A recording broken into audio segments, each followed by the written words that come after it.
Good morning. Today's chapter is 12 and it's called Getting Skunked Twice. Late that night, finally began acting very strangely. She danced at the back door, whining, growling, and barking. Amelia Bedelia's father opened the door from the outside. He had just put out the trash and finally tore past him and ran into the backyard. "Wow," said Amelia Bedelia's father. "I'd hate to run into Finally. She's loaded for bear." "Daddy, what are you talking about?" said Amelia Bedelia. "We don't have any bears in our backyard. Only a sheep." Finally barked, then growled, then yelped. "Whoa," said Amelia Bedelia's father. "Do you smell that?" Anyone with a nose could smell that. Finally had been sprayed, by a skunk. "No chance," said Amelia Bedelia's father when Finally appeared at the back door, eager to come in. "You raised a stink and then you found one." "Oh, we need to clean you up first." Amelia Bedelia's mother called Diane, the dog walker, to ask for a recipe for getting rid of the skunk odor. Oh, it is the worst. Luckily, Finally got more of a skunk spritz than the full spray.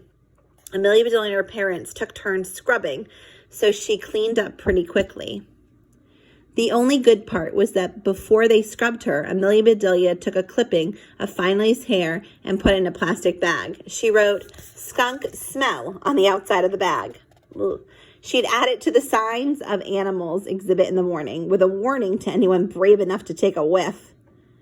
It was getting late. Amelia Bedelia couldn't wait for tomorrow. She grabbed a banana from the fruit bowl and was heading out to the garage when her mother stopped her. "Where are you going? You're not leaving the house with a skunk loose in the backyard, and it's time for bed." "Hey," said her father, "did you invite that skunk to your zoo?" Amelia Bedelia would have smiled, but she was upset that she couldn't put a banana in the car seat contraption for the monkey. All that work, all those plans. She trudged upstairs and left the banana on her windowsill as usual.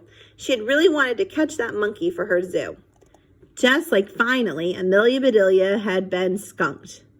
But this time skunked means like tricked, not actually sprayed. And that was a short one, so we're going to do chapter 13 too.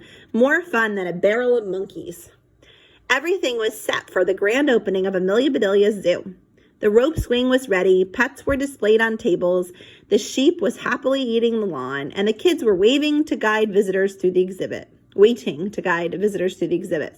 Georgie looked fantastic on the bird bath. Tiny gold flecks of...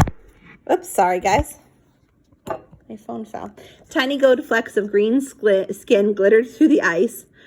Even the thin turquoise line around his eyelids shone brightly. His claws were just beginning to poke out. Meet G. Gecko found in a glacier. That's not true. Amelia Bedelia had one last thing to do. She got a banana and went to the garage. She tied the banana to the contraption and sighed. The zoo was already getting noisy, too noisy for a squirrel monkey. Maybe the monkey would come tonight when things quieted down. Everyone loved the zoo. While the big cat was sitting as still as a statue on her enormous pillow, other pets were showing off and doing tricks. Visitors loved jumping like kangaroos. The hibernation tunnel was a huge hit. And Amelia Bedelia knew the zoo was a success when she saw Mrs. Shock.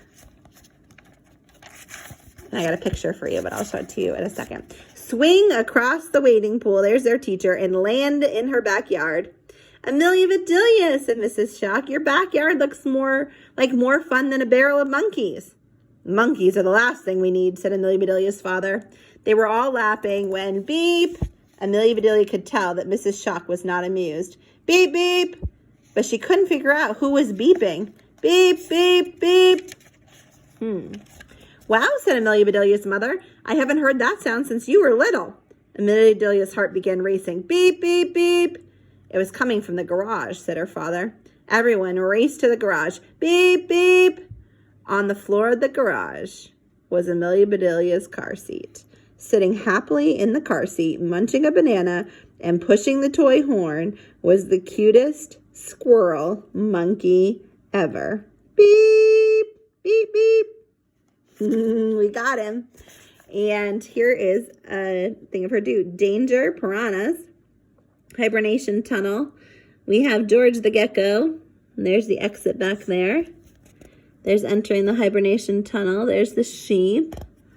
There's the fat cat, snake, rabbits. There's the bee and animal. There's the trampoline kangaroo jump.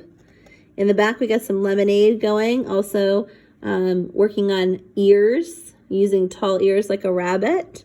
And of course, the rope swing in the back. All right, so we have the monkey. Now what are we gonna do? It's in a car seat with an inflatable tube around it, beeping the horn. So chapter 14 is called Monkey Business. We'll see you tomorrow and see what happens if we get the monkey, or is it gonna get loose again? Have a great day.